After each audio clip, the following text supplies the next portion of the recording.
Welcome to Megacon Orlando 2024, everybody. We are here over the next 3 days. I'm so excited. What are you looking absolutely like for the most? All the panels, but specifically Hayden and Ewan. That's going to be so awesome. Absolutely. And of course, we're going to check out a bunch of stuff on the show floor and see if we can find some cool Star Wars merch, Disney merch, all the cool merch. Let's do it. Looks like we stumbled upon the Star Wars area. This place is amazing, and we're gonna step in and see what we can find this year. Baby, what? Be careful. Why? Be careful. There's a probe droid. Oh my god! Oh, it's so cool. My god!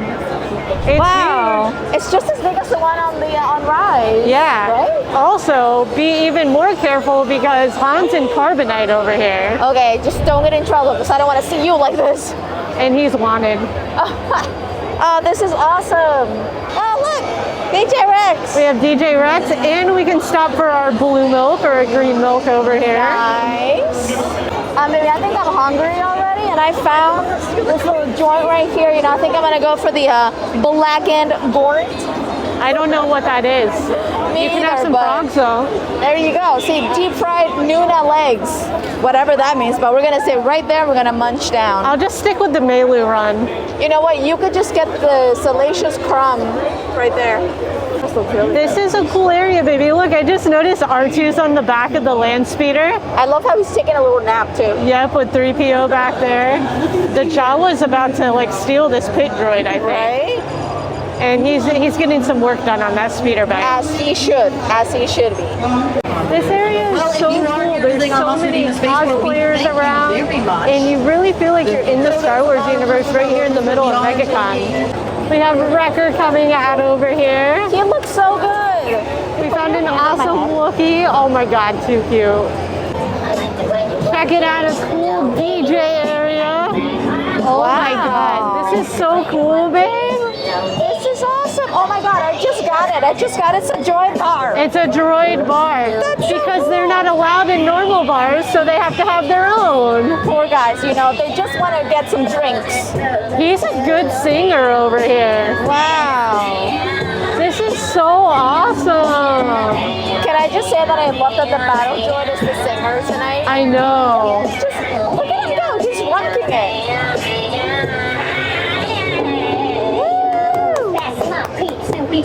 Oh dang, he rapped. That Droid Bar was pretty darn impressive. You know what, if I like bars, that's the kind of bar we want to go to. With the droids. Wonder if we're not allowed there. Oh, yeah, I don't know. Droids, I think, are nicer than people. I think so. Yeah. Speaking of droids, we have a whole little droid builder area over here. Let's check it out. Look at this awesome steampunk R2 unit. It is Sir R2 Steam Gear. My camera. It's not as fancy. It's very fancy. I love your camera. Good though, right? It looks great. Thanks. You're It's welcome. really going good so far. Yes. How about you? Are you having fun? Just started. So we'll see what trouble I can get into. No, don't get into too much trouble, okay? It's more fun that way. We're headed to the first panel of the convention. I am so excited. We're going to see Anthony Daniels. C-3PO, you guys. That's insane. Did you hear that? They shut down the main reactor. We'll be destroyed for sure. There'll be no escape for the princess this time. Star Wars fans, Jedi Knights and Ewoks, please welcome the man inside C-3PO, Anthony Daniels. The first day's filming. Actually, it's the second day. The first day, I had no relationship with R2-D2. On the second day, when I said something, there was nothing. There was no reply, nothing. It turned out that they'd forgotten, or never cared to tell me, that I would be talking to myself throughout the movie. Oh. You don't realise this, because Ben Burt, 6 months later, put all those beeps and whistles in. So on that day, I remember the scene. It was where 3PO was going, "I got to rest before I fall apart. My joints are almost frozen. What a desolate place this is." And then, wait a minute, where are you going? Because it was beeping off. Now I've been for 2 hours standing. I understand you. And they couldn't get this R2 unit to come up floorboards in the sand because the motors wouldn't work. And I am like, they're all in Parker jackets and goggles and everything. And I'm basically wearing like, you know, sardine can in my underwear. And I was like shaking with cold. And the line, which had been written months before, I'm almost frozen. Too right. And then, wait a minute, where are you going? And I think probably my brain stopped from cold because, and I stopped and said, George, it's kind of difficult talking to myself.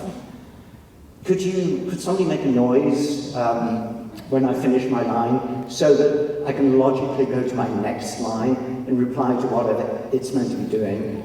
Could you make a noise? Could you like go beep? So, there was one time when we were going to the road to Jabba's palace, which obviously wasn't there.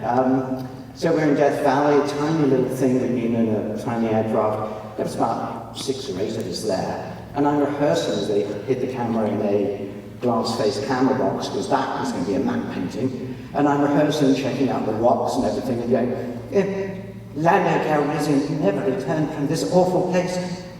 And suddenly, magically behind me, and there was George, squatting on his one. Truly my favourite moment. He never did it again. We're over here at the Crafted Cores booth. I love this place, you all. They have custom Kyber crystals, and what's really neat about these is they are programmed to work with your Savi's Workshop lightsabers, and also the holocrons and the new Sith Wayfinder.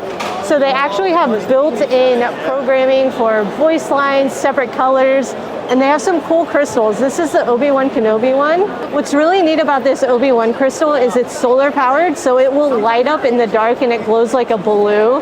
So it looks like an actual Kyber crystal you would find in a cave. They also do themed crystals based off of Boba Fett, and they sell custom display cases. We have a Maul, Darth Vader, and tons of these that are really fun. And for those of you who have built droids in Galaxy's Edge, this is their droid toolbox. It's really neat. What it does is it will emulate your droid being in the park. So it connects via Bluetooth, and you can go like you're going to the different locations and actually make it interact as if you had another droid along with yours as well. If you guys want to pick up anything from Crafted Cores, I'll leave our discount code here for you guys. And Chandler is super awesome. Crafted Cores is a great company. Support them. We love them. We just stopped by the voice acting autograph section, and Ashley Eckstein's over here taking some photos and autographs for people. I love her.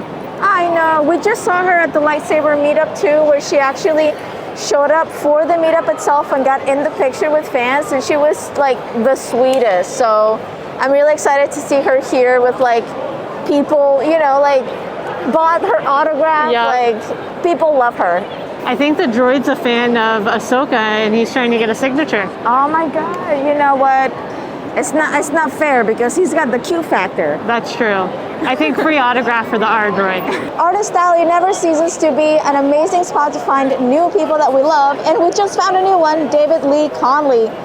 His company is called Free DLC, and he makes posters of places from fandom. So we actually found places from Avatar, like the Air Temple, Fire Nation, and places from even like Destiny 2, which you love so much. So much Star Wars. Yeah, Star Wars. We found like Coruscant, Naboo, and he puts like little quotes on it that you would only know if you're a fan. So I think we definitely found one of those gem artists that we might be coming back to. This guy is really cool. Look at this, you all. This is Rey with the dragon that's hurt that she ends up healing. I don't know what type it is. You guys can let me know. And BB-8. And BB-8's down here. This is incredible. It's so funny because at first glance, I just thought it was like Chinese dragon art. And then you're like, it's Rey.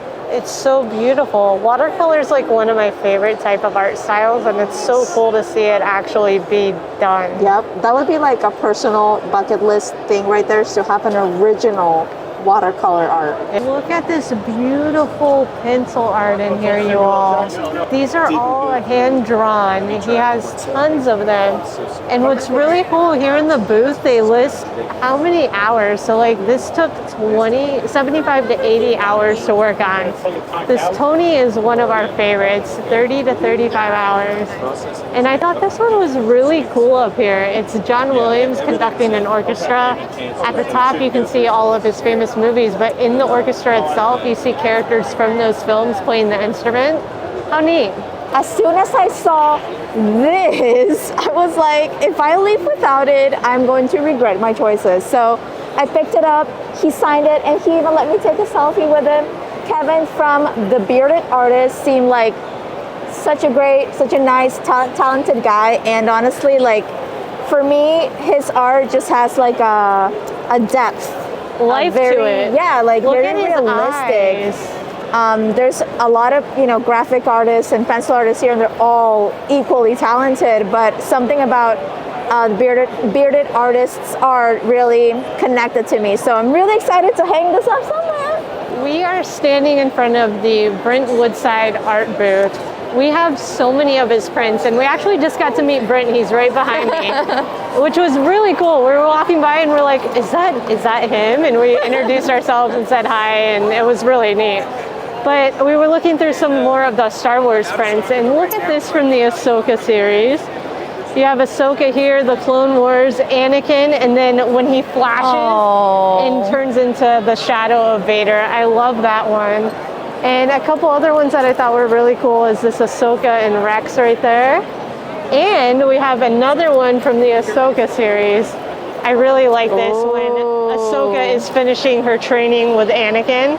Beautiful. It is. So I was just saying, I'm a sucker for art. I always come to these things and I'm like, I'm not going to buy anything. And then I'm like, art. We have seen tons of awesome things so far. What's been your favorite? Definitely Bearded Artist. Bearded Artist. I've been loving, that was probably my favorite art for sure. Yes. Followed by Brent Woodside. Like, his stuff is just beautiful. Yeah. And I just love seeing all the Star Wars stuff. Me too. There's just so many artists, and like they're all so excited to be here. And all the guests here too are, you can tell like the vibe is palpable. Oh yeah. And I've actually really enjoyed just meeting the actual artists themselves. So far, they've all seemed so nice. They have. It was so neat meeting Brent and both Kevin over there too. Oh yeah, definitely. The Ahsoka panel is starting soon. I'm so excited. I'm so psyched to just see them live. I am too. I can't wait to hear just like hopefully some behind the scenes stuff of the show. Yeah, definitely. Especially because it just came out and it's so fresh. Like we just saw it. I remember, him and her and what happened. And I really want to know some extra secrets. So the panel's been delayed because they are currently stuck in the elevator here at Megacon. What the? We have some new developments. The moderator of the interview has hopped on their Instagram live. I'm not sure if she's trying to actually interview them on Instagram just right now because they're stuck in an elevator. So we'll see though. It's kind of hard to get audio and everything, so we'll see. They're coming! Oh my god, they made it out! Oh my god, they made it!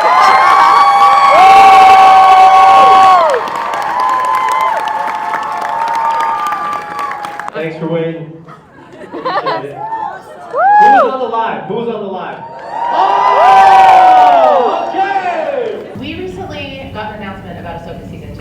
So what I want to know from you guys is what is it kind of like seeing this much like overwhelming love for this show? Because I imagine when you're making it, it feels very intimate, very small, because you don't, it's Star Wars, so how small can it be? But I love it. I love the fans, and I never imagined that it could be this overwhelmingly powerful feeling of just the whole spirit of everybody. Look at you guys. You guys are all here. And you hung out with us in the elevator. And it's very special. It's like you hear the cliche of like, oh, you're in something bigger than yourself, right? And you're committing to something larger than you, larger than life. And this is the most visceral version of that I've ever been a part of. It's an honor. It's really an honor. When your character was originally featured in Mandalorian, we didn't really think that she was going to return, and so it was a very big surprise to us. I was curious what you knew, thinking back to Mandalorian, what you knew about your character, because when she came on screen in Ahsoka as a Night Sister, immediately it was like, that's a Night Sister, recognize that. But did you know your character was a Night Sister? Did you know much about her? Yeah, there were a couple of surprises that came out of being cast and starting out in Mandalorian. Number one, I didn't even know my name was Morgan Elsbeth. I just knew I was the Magistrate. That's all I knew. So I wouldn't find out I was Morgan Elsbeth until the night that they revealed Baby Yoda's name, Grogu, and I'm like, oh my gosh! But you know, Rosario has just said my character's name. I didn't know that. But the other thing is, I did find toward the end, as we were approaching the fight sequence, I knew Dave explained to me that I was a Night Sister, and I'm like, oh.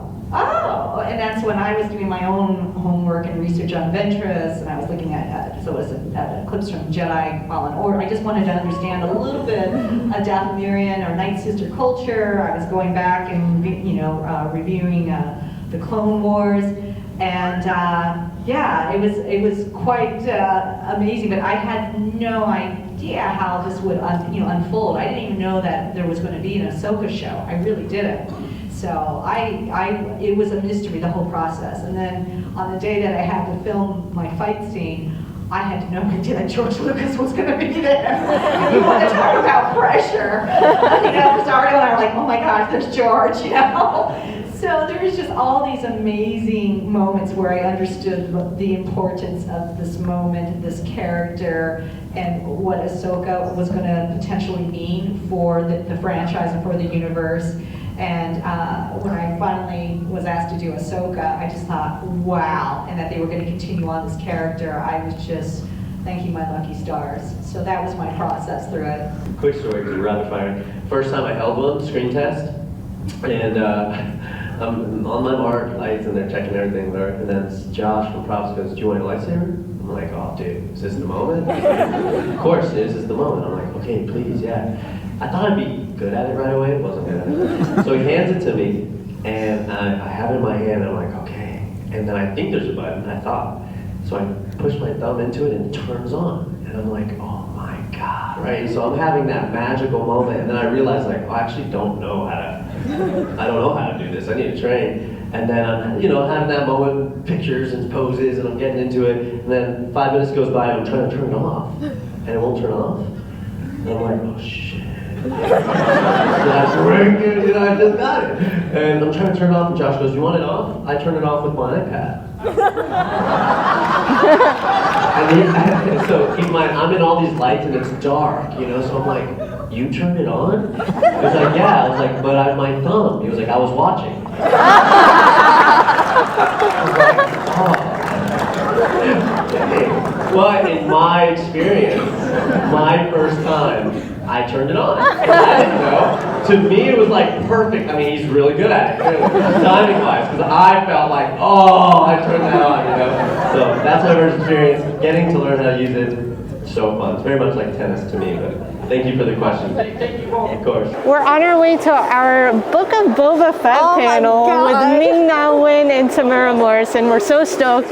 But how about that Ahsoka panel? It was awesome. They both seem so sweet. Yeah, I loved Iman. Like, I already love Ezra Bridger, but like getting to know Iman a little bit more today made me love him even more. Absolutely. He was so much fun to watch, and Diana too. She was great. They're both great additions to the Star Wars universe. Yeah, so stoked for Ahsoka Season 2, and now time for more Star Wars. It's a Star Wars day, guys. And the main event later today is we're going to get to see Ewan and Hayden in a panel. Oh my God. We splurged for some gold seats, so hopefully we have really good spots for that. Oh yeah. And then tomorrow we get a photo with them. Oh, I'm gonna cry. Can't wait. Hope you guys are having so much fun hanging out with us. Okay, Tim, I'll go first. The answer for me is I did not really fully I knew we had a partnership. I knew that aspect of it. But when I came back for season 2, somehow I don't know, we just clicked. And I just felt like there was something where I served him based on the lines that I had to say. So, and I just kind of took it from there, but the details weren't fully realized until later for me. Well, for me, I was cruising on my bantha.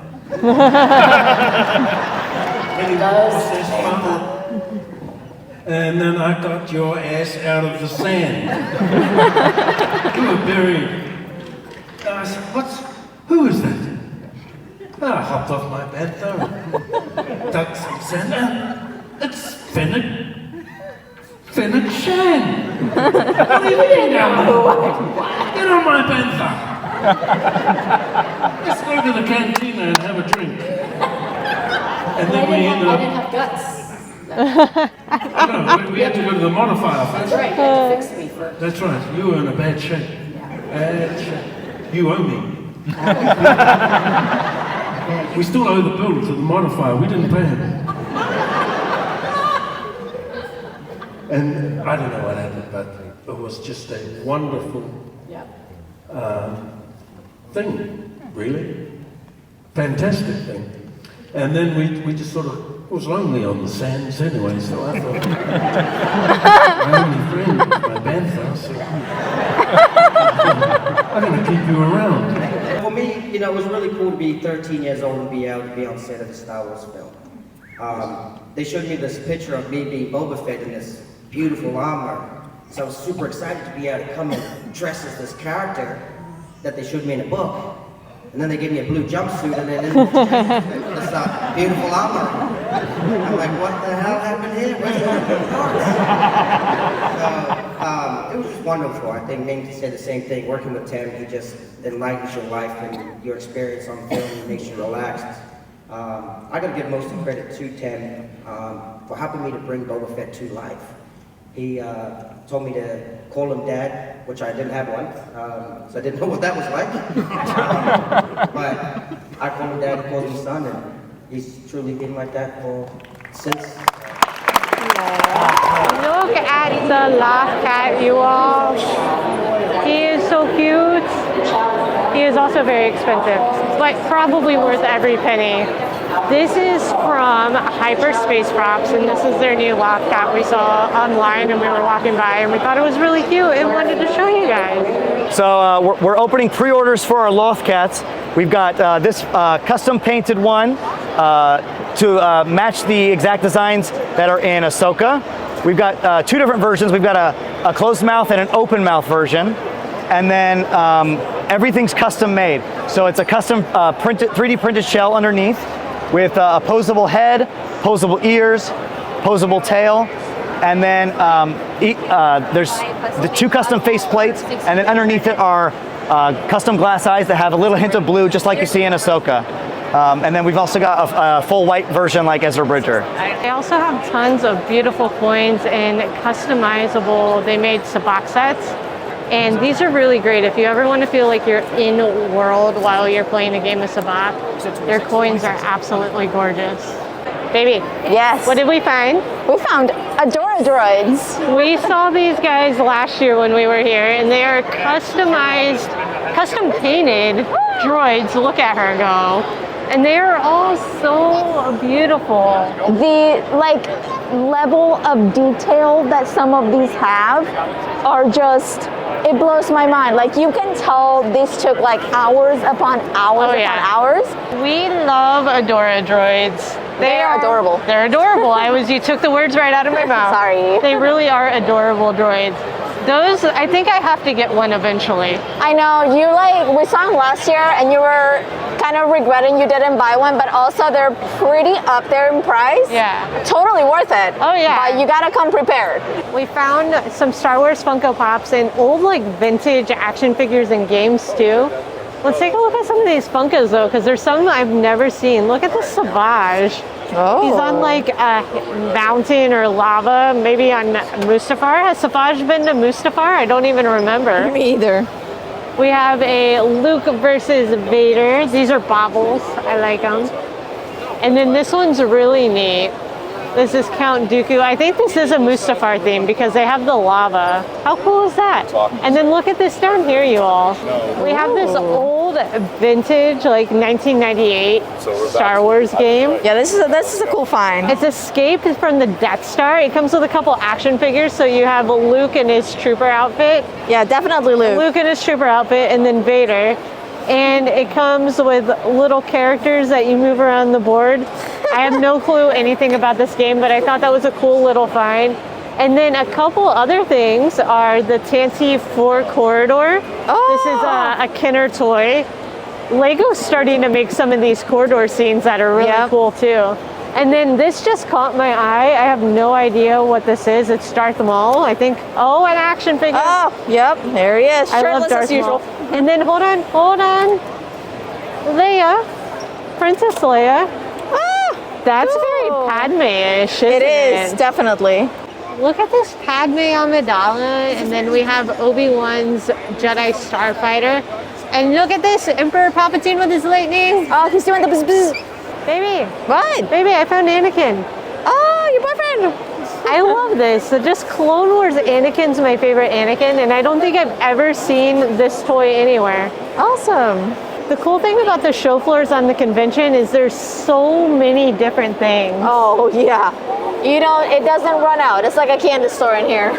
Art, collectibles, Funko Pops, bags, so many things that are so much fun. Yep, like you got all your stuff for cosplay, weapons, lightsabers, makeup, like literally everything. And then if you want to get scared, you can just hit the haunted house in the corner.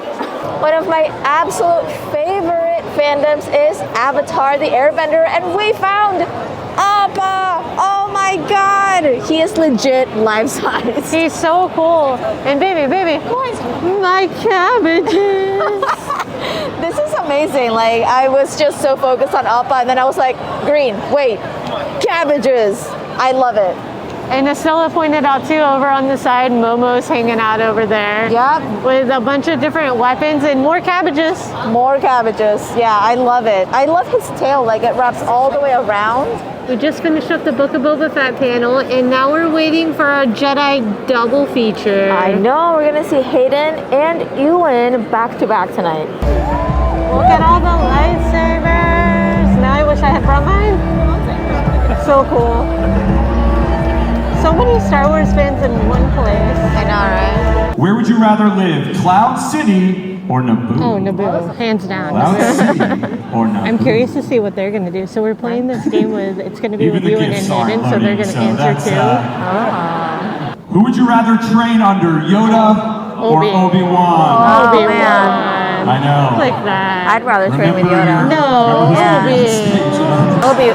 It's an Definitely opinion Obi. question. Number 3. Who would you rather invite to your birthday party? C-3PO or Oh, God. R2-D2. Yeah, this is where you learn who your true family and friends are. That's so funny. Would you rather fly an X-Wing or a TIE fighter? Oh. You can only choose one. This means you can't have TIE the fighter. other one. So you have to pick. No, X-Wing.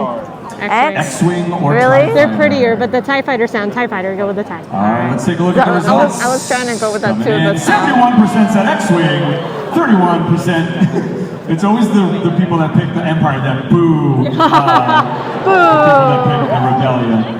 Number 5. Would you rather be skilled with a lightsaber or be skilled with the Force? So you can only have one. Only one? I know. The Force. The Force. Look at this. It's coming Baby, in. how else will I save you if you're about to die? Exactly. The Force. Would you rather kiss a Wookiee or kiss a Gungan? Oh, You have to do one. A Wookiee. You can't choose neither. A Wookiee. Let's see. 90% said Wookiee.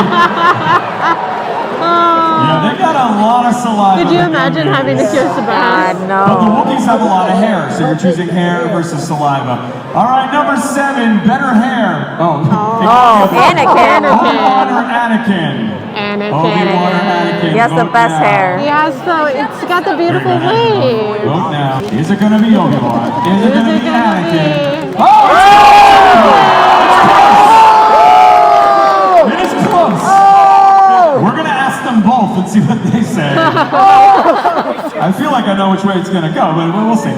All right, and one more question. Question number 8. Here we go. Would you rather join the rebellion or join the Empire? The Empire. Rebellion. Empire. No, It's my rebellion. own empire. It's TIE Fighter X-Wing. If you're rooting for the Empire, cheer now! If you're part of the Empire, boo the rebellion! All right. Let's hear it for Ewan McGregor!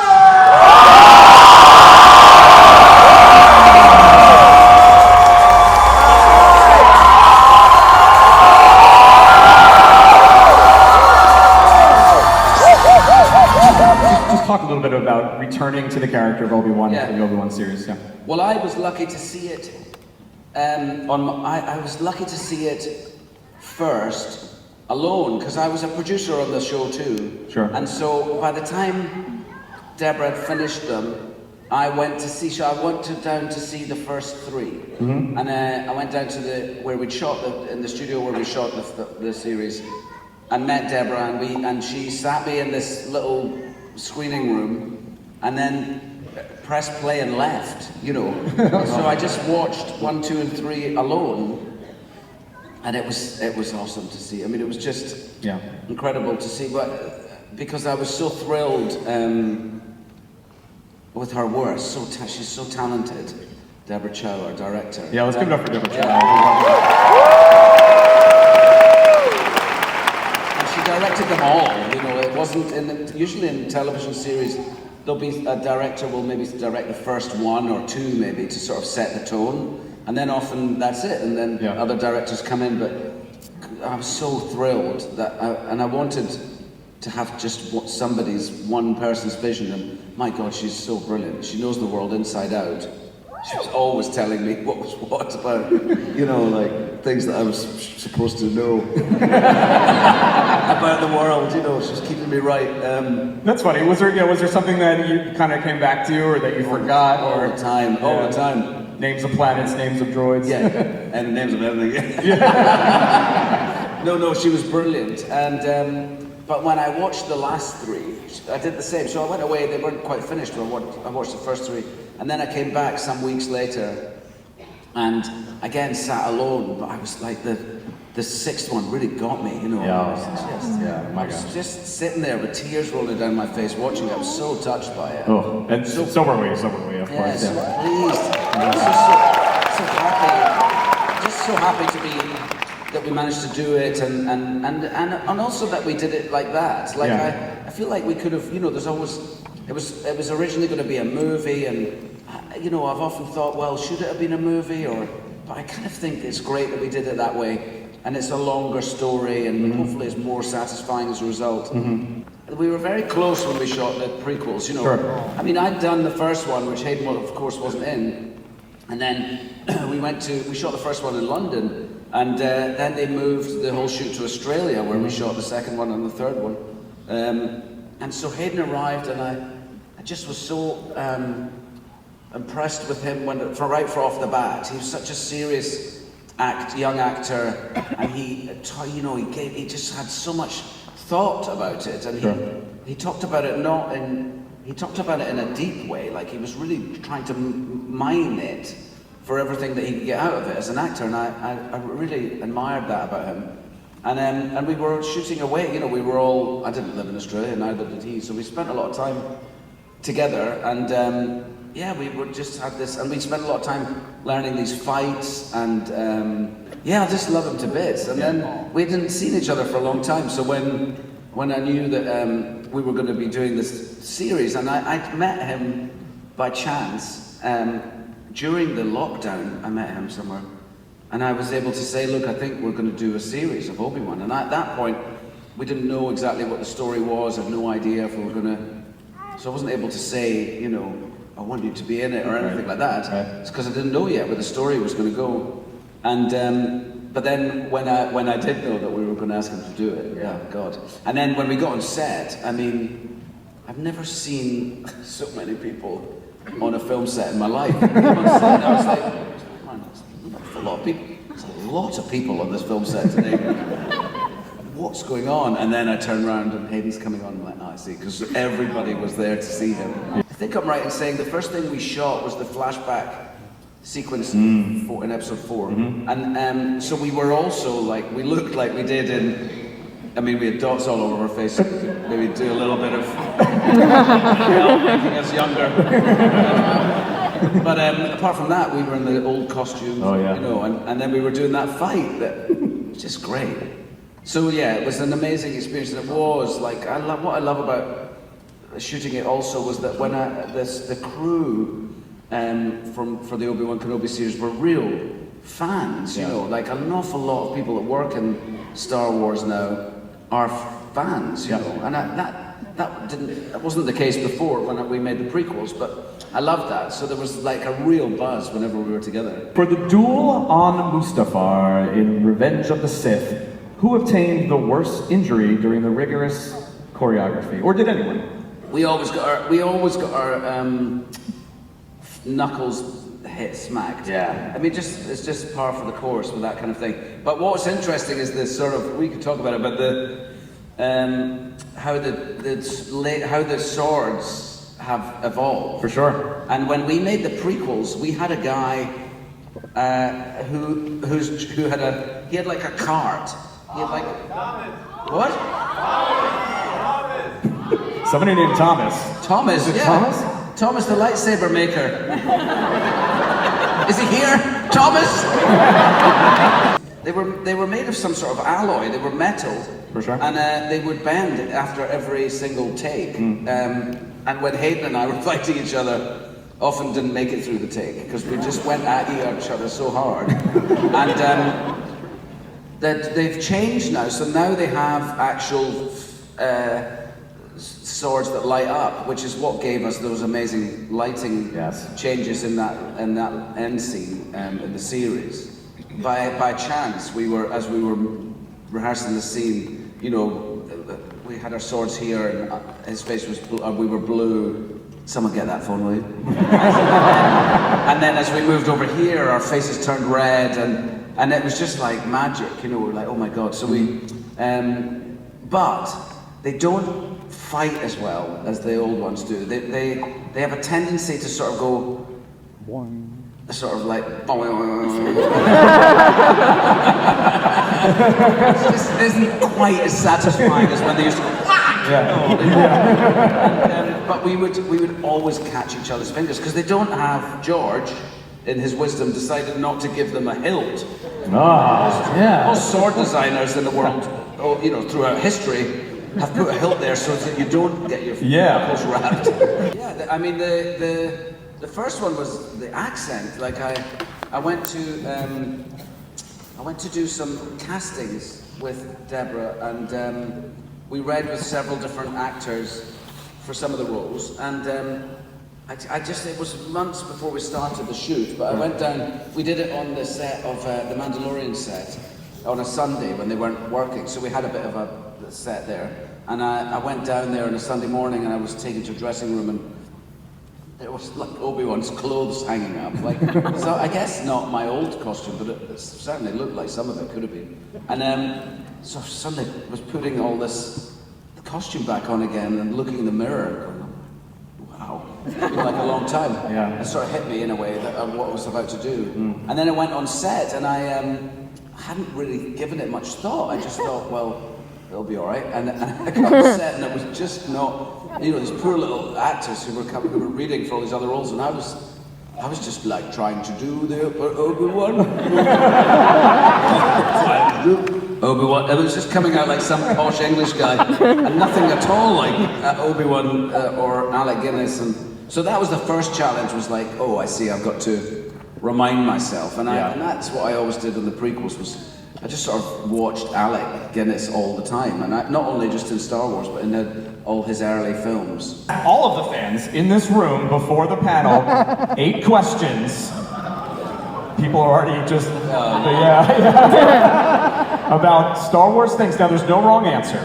We're going to ask you to pick between 2 things. You're not trying to guess how the audience guessed. It's just Ewan McGregor. How would you feel? And I won't be judged. You won't be judged. By any of these people. No.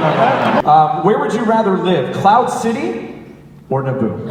I think Cloud City is probably going to be more interesting. Wow. Who would you rather train under, Yoda or Obi-Wan Kenobi? We'll move on to number 3. All right, number 3. Oh, come on! Do you want to see how the audience voted? Yeah. Well, I should say Yoda to be polite. Ooh, yeah. Yes. Because otherwise it would just be me in a room on my own. It's a good point. All right, number 3. Who would you rather invite to your birthday party, C-3PO or R2-D2? This is your birthday party. C-3PO, because he's much more fun. Yeah. Oh. It's just more fun to watch, like, trying to get around. There's always someone at your birthday party that's a bit drunk and falling over. That would totally be him. Yeah. All right, number 4. What would you rather fly, an X-Wing or a TIE Fighter? Oh, X-Wing.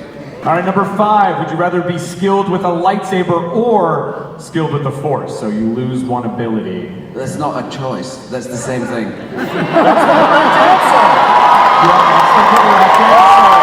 We have a few more, a couple more. Would you rather kiss a Wookiee or kiss a Gungan? I think as a Jedi, you're sort of, you're not meant to kiss anyone. That's also the correct answer. Neither. Yeah, very good. I don't think that's allowed. 2 for 2, 2 for 2. Yeah. All right, here we go, number 7. Who has the better hair, Obi-Wan or Anakin? Well, it depends what episode you're talking about. I think we all know in episode 2, it's a pretty tasty hair. And last one, Ewan. Join the rebellion or join the Empire? Should we pick? What? Yeah, would you rather join the rebellion or join the Empire? It was you. If it was me? Yeah. Well, again, I'd have the rebellion, of course. Yeah, yeah. Obi-Wan and then joining the... Uh-oh. Oh, hang on. Oh, no. Uh-oh, what's happening here? Looks like it's coming out. Oh my gosh, everybody, it's Hayden Christensen!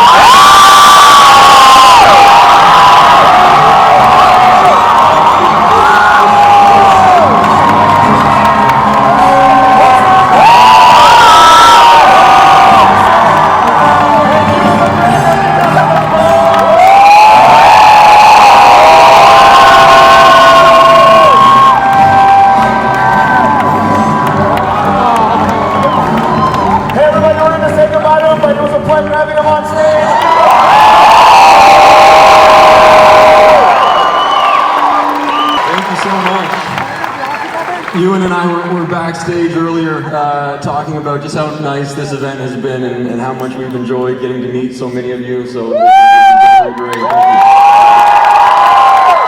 I want to ask you, have you been to Galaxy's Edge in either Hollywood or Orlando? Yeah. Talk about your experience stepping into that for the first time. Yeah, I've been a couple of times. I think it was the one in California though at Disneyland. Sure. I don't know that I've been to the one here yet. Similar, pretty much a replica, just different. Yeah. I would imagine they're similar, but yeah, I did the Rise of the Resistance. Yeah. They do such a great job with it. I always thought it would be such a cool job to be a Disney Imagineer. You know, the people that design the parks and the rides. I think they do such amazing work. Oh yeah, they're geniuses, and even the folks on that ride, you know, the ride operators, they get to kind of take part in the action. It's an immersive ride. Totally, yeah. Now you feel like you're in Star Wars. It's great. I could picture like there'd be a fun surprise bit riding the ride Resistance, and then Hayden Christensen's there as like the rebel. Like, come on, follow me. Like we need to get the next thing. There was like a few stormtroopers that kind of like looked at me a little long. He's supposed to be here.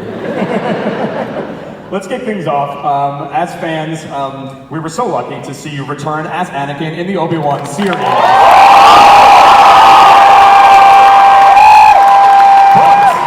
But then we were even luckier to see you return in Ahsoka.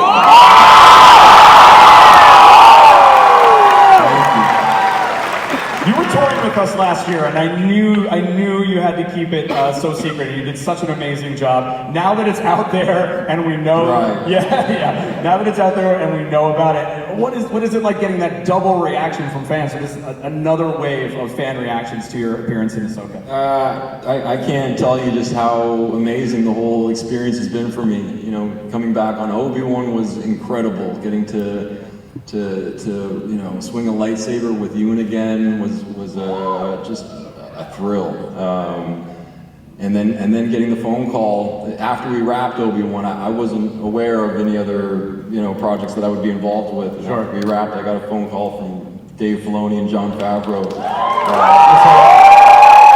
And I was just so excited again. You know, any chance I get to put on those Jedi robes, I'll take it. Yeah, we had, obviously in Obi-Wan, we had the Jedi robes from the flashback. We had the suit of Darth with the battle. And then in Ahsoka, we get the battle outfit. You know, the Clone Wars. I was just, I don't know, so excited to get to portray that version of the character. Yeah. You know, when I had that call with Dave Filoni and Jon Favreau, they were sort of walking me through mostly what was going to be in Episode 5, and when he started talking about the world between worlds, and then we're going to go on this sort of journey through Ahsoka's memories, and that we're going to get to you know, revisit the Clone Wars. I just thought, you know, I was just so excited about the whole thing. People have said that that Episode 5, Shadow Warrior, is some of the best Star Wars they've ever seen. In terms of just the feeling of it, like you felt like you were in the world, and also was bringing everything together all at once. Talk about the reaction to that specific episode that you were in, you know, and just how it's really brought fans together from all the different series. Yeah, I mean, you know, the episode is a really great one. Yeah. And what Dave Filoni accomplished is really remarkable. You know, sort of the context of it and the way it sort of informs Ahsoka's journey. It's really clever storytelling. Sure, for sure. But you know, the response has been really nice. I get people coming up to me on the streets just sort of saying like, Ahsoka Episode 5. I know, me too. A lot of people also praised you for your integration of some of the mannerisms of Matt Lanford, you know, their voice actor. Yeah, give it up for Matt. Yeah. It felt like a seamless, again, a merging of two amazing performances, yours from the prequels and Matt's from the show. Did you listen to any of that? Did you study any of that, or did it sort of just come natural just as you were progressing? No, I've been watching a lot of Clone Wars, so I think in some process of osmosis, it kind of made its way in. No, it's a period in Anakin's life that I was aware of. I thought was very interesting, and obviously they explored it a lot in the Clone Wars, in the animated show that they did. But the opportunity to get to do that in live action was so compelling, and I wanted to bring it to life in the most sort of exciting way possible, and follow Dave's lead, and just sort of, you know, bring to life what was on the page, because it was all there in the script. Anakin Skywalker and Darth Vader is arguably the most complex character in all of Star Wars, right? Would we agree? You got to play him in his younger years, and then you got to come back as him as Vader in Obi-Wan, and then also back as the Clone Wars era Anakin. Did you find any challenges in portraying those sort of evolutions, you know, both all the way forward and then coming back? Was there anything you were trying to insert in his journey to make sure the audience really followed along?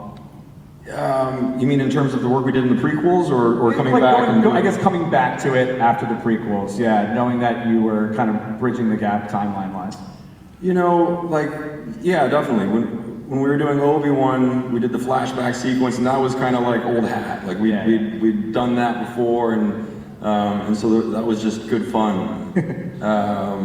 Going and doing the scene as Vader, that was new territory. Right, exactly.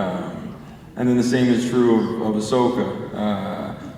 You know, playing the sort of wise mentor was a version we'd never sort of seen before. And getting to do that, and then sort of, you know, try to bring to life the Clone Wars Anakin. It's a balancing act, you know. And so even though I know the character, we're still sort of taking him in new directions, and you just hope that it resonates in a way with you guys as it did with me when I read the script. This is interesting. Going back to the original prequels, did you talk about the audition process? Specifically, the question is, did you audition for any other roles besides Anakin, or was it just Anakin all the way? No, but I wanted to. Yeah, tell us about that. Well, when I heard that they were auditioning for Anakin Skywalker, I thought that's really cool, but there's no way I'm ever gonna get that. And I asked my agent at the time, are there any other roles, smaller roles that they're casting right now that I could be in consideration for? And there was not. And so I threw my name in the hat for Anakin, and it was a very long auditioning process.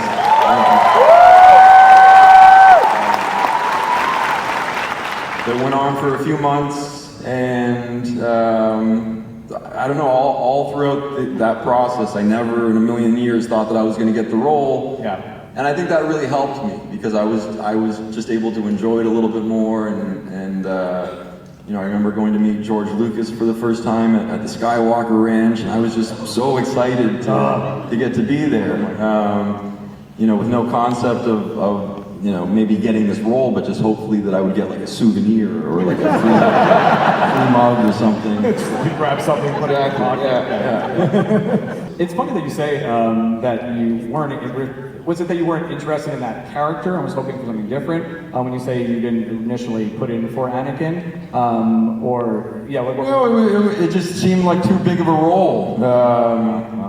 You know, I was 18 at the time when I first started auditioning for it, and I was working on a TV show in Canada, and just the idea of playing sort of the central role in Star Wars, just it seemed too big. It's not that I didn't want to, of course I would, you know, I was over the moon when I got the role.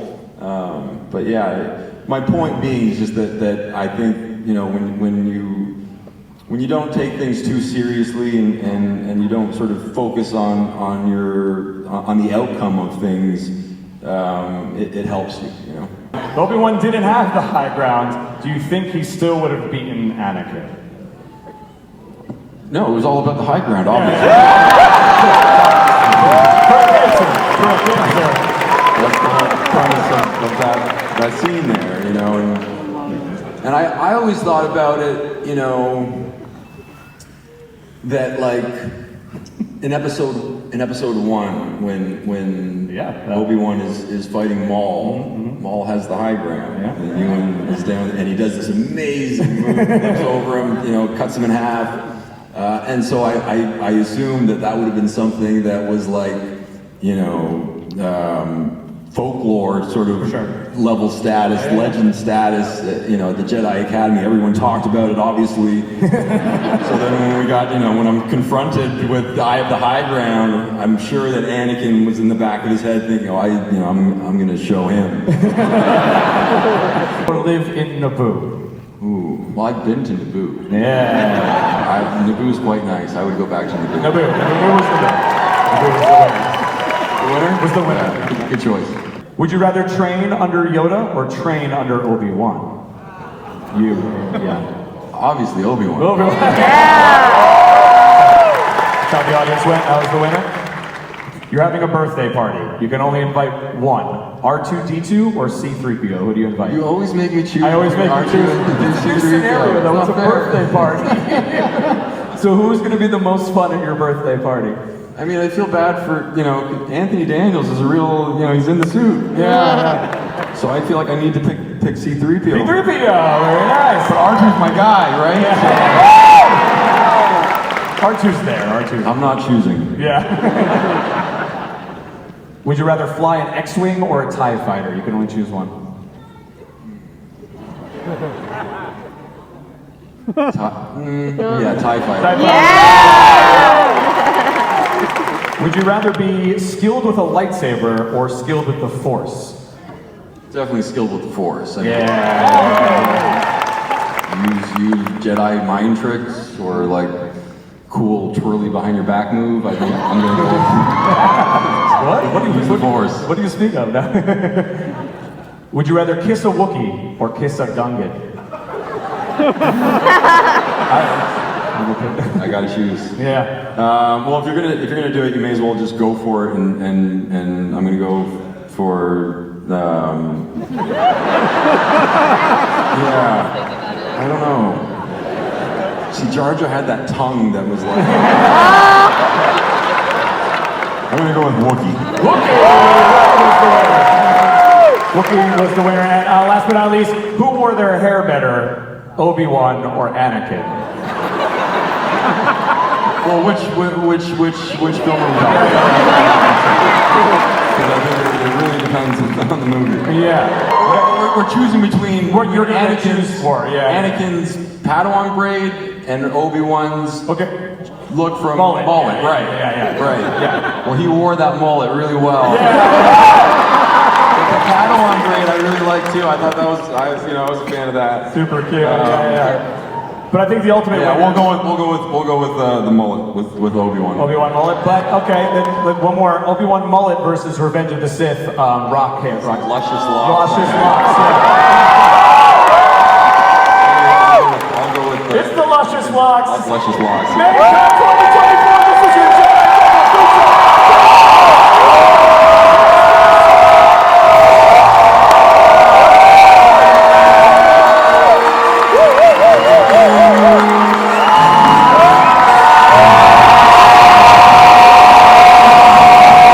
Oh my God, that was so good.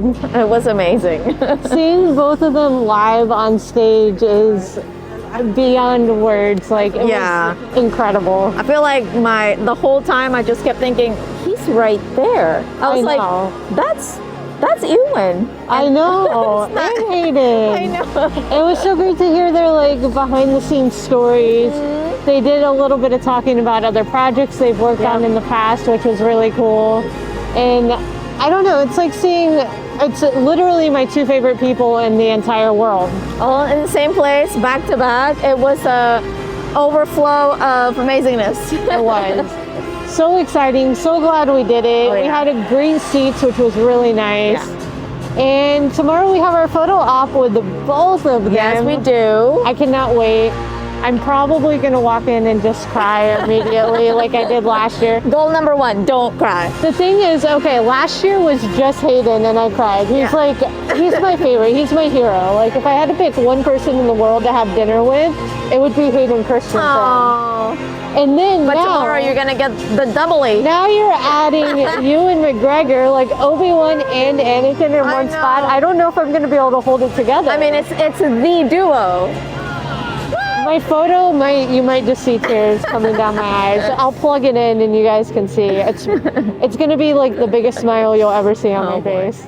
Falcon Squadron, that is a wrap on Megacon 2024 for us. Woo, man, it was a wild ride. But a fun one. Definitely. I mean, I feel like coming to these things, the best part of being here is just seeing that there are so many people that love what you love, and the feeling of acceptance that comes with that, especially as a grown person.